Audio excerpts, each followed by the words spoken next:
আজকে আমাদের মনে অনেক সুখ, মনে হচ্ছে 17 বছর পরে আবার মার পেটের থেকে আমরা জন্ম নিয়ে আসছি। দেখেন পিয়ার বলতে দিতে আমি এটা বুঝি না, এই সম্বন্ধে আমি বলতে পারি না, কিন্তু আমার সবচেয়ে থেকে ভালো মনে হয় জনগণের প্রতিফলন। ফেয়ার একটা ইলেকশন হবে, জনগণ যার মনের রুচি ওনাকে ভোট দিয়েই করবে। যতক্ষণ নির্বাচন না হবে এতক্ষণ দেশের পরিচিতি ভালো হবে না। আমরা চাই তাড়াতাড়ি নির্বাচন হোক। 18 বছর আন্দোলন সংগ্রামের মাধ্যমে আমরা এই দিনটির জন্য অপেক্ষা করেছিলাম। শুনেন, এটা পাগল ছাড়া কিছু না, একটা ম্যাট যারা ওদের এই ধরনের কথাবার্তি। আপনি দেখেন 3 বারের প্রধানমন্ত্রী বেগম খালেদা জিয়া, ওনার সন্তান, বীর মুক্তিযোদ্ধা, সেক্টর কমান্ডার শহীদ রাষ্ট্রপতি জিয়া রহমান, একটা প্রেসিডেন্টের ছেলে। এখন আমি যদি আপনার মুখে কইব ওই চোর, এটা চোর হইল, এটা তো আপনি যাচাই করবেন। আমি যদি এক জায়গায় একটা অপকর্ম করে আমি কি তারেক সাহেবের নাম ভাঙবো, দলের নাম ভাঙবো? এটা আমার খাসপুর চরিত্র খারাপ। এটার জন্য দলকে সচেতন হতে হবে এবং মহানগরকে এটা কঠোরভাবে দেখতে হবে যে কারা কাজ করতেছে। এই আজকে মিছিলে দেখেন অনেক জায়গায় দেখি, বলতে পারি না, আওয়ামী লীগের লোক আসছে। আওয়ামী লীগ তো ছাড়া জানি কে এদিক নিয়ে এদিক আছে। এরা যে আসতেছে আমাদের লোকে, যারা আমাদের বাড়ি ঘুমাইতে দেয়নি, যারা থাকতে দেয়নি, পুলিশ পাহারা ওপেন আকাম কুকাম করছে, ওরা আবার কীভাবে বিএনপির সন্তান হয়? আর এরা বিএনপি কোন জন্মে এরা বিএনপি করলো আমি জানি না। সর্বশেষ পিআর পদ্ধতি নিয়ে আপনার মতামত কি?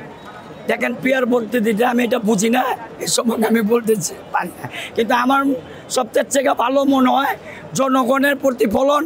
ফেয়ার একটা ইলেকশন হবে, জনগণ যার মনের রুচি ওনাকে ভোট দিয়েই করবে।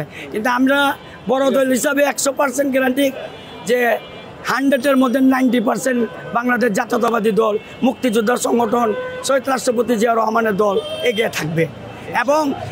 এবং তারেক সাহেব যাদের নমিনেশন দিবে যাচাই বাছাই করে দিবে। ডক্টর, ব্যারিস্টার, টিচার, আইনজীবী, পেশাজীবী, ব্যবসায়ী, এদেরকে নমিনেশন দেওয়া হবে। আসসালামু আলাইকুম। আজকে আমাদের স্বাধীন দেশের দ্বিতীয় দিন। এই দিনে দেশ স্বাধীন হয়েছে, আমরা অনেক উন্মুক্ত হয়েছি। 17 বছর আমরা কোনো মিছিল মিটিং করতে পারি নাই, অনেক কষ্টে চুরি করে লুকায়া করছি। আজকে আমরা স্বাধীনভাবে দেশে মিছিল করতে পারতেছি। আজকে আমাদের মনে অনেক সুখ, মনে হচ্ছে 17 বছর পরে আবার মার পেটের থেকে আমরা জন্ম নিয়ে আসছি। আমাদের অনেক শান্তিপূর্ণ এবং ভালো নির্বাচন চাই। আমরা অনেক ভালোভাবে বাঁচতে চাই, দেশ স্বাধীনের মতো থাকতে চাই। নির্বাচনের ঘোষণা ডাক্তার ইউনূসকে আমরা বলতেছি উনি যাতে তাড়াতাড়ি আমাদেরকে নির্বাচনের ঘোষণাটা দিয়ে দেন। যতক্ষণ নির্বাচন না হবে এতক্ষণ দেশের পরিচিতি ভালো হবে না। আমরা চাই তাড়াতাড়ি নির্বাচন হোক।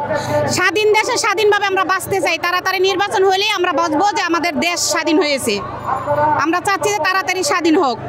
17 বছর পরে যখন আমরা মাঠে নামছি, আজকে এই বিজয়ের জন্য আমরা অনেক খুশি, অনেক শান্তি। মনে হচ্ছে আবার মার গর্ভের থেকে আমরা দুনিয়াতে আসছি। এই জন্য আমাদের অনেক ভালো লাগতেছে। এইভাবে যাতে শান্তিপূর্ণ নির্বাচন হয়, এইভাবে যাতে দেশের শান্ত কল্যাণ কামনা হয়। আমাদের এই বিজয় র্যালি, কারণ আমরা দীর্ঘ 18 বছর আন্দোলন সংগ্রামের মাধ্যমে আমরা এই দিনটির জন্য অপেক্ষা করেছিলাম।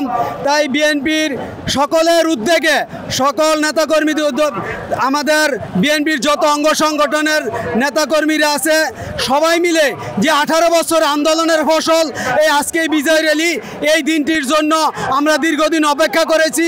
তাই আমি বলতে চাই ঢাকা মহানগর উত্তর তাঁতি দলের পক্ষ থেকে, ঢাকা দক্ষিণখান তাঁতি দলের সদস্য সচিব হিসাবে সবাইকে আজকে বিজয় র্যালির অনুষ্ঠানে আন্তরিক অভিনন্দন ও শুভেচ্ছা।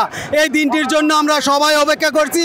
তাই এই দিনটিকে আমরা সবাই যেন সফলভাবে কাজে লাগাইতে পারি এবং নির্বাচনের আগ পর্যন্ত আমরা এই বিজয় র্যালি অব্যাহত রাখবো ইনশাল্লাহ।